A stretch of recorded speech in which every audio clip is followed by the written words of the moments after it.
ဒီနေ့ခေတ်မှာကြည့်လိုက်ရင်ဘယ်နေရာမှာဖြစ်ဖြစ်ဟုတ်ကအရေးကြီးတယ်ဆိုတာကိုကြားနေရပြီဒါပေမဲ့တော်တော်များများသတိမထားမိတဲ့အရာကဟုတ်ကအရေးကြီးတယ်လို့ကျွန်တော်တို့နောက်ပိုင်းမှာပါတဲ့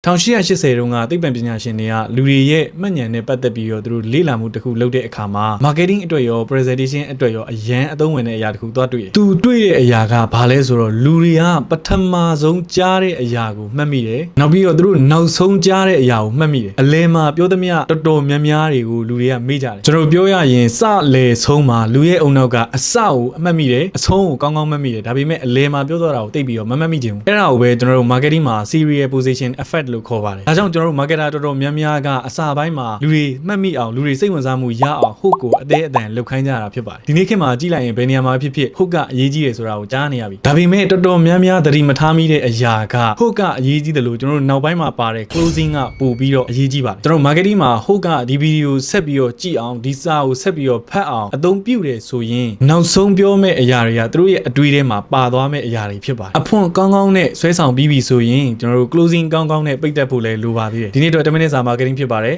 နောက်ဗီဒီယိုတွေမှာပြန်ဆုံပါမယ်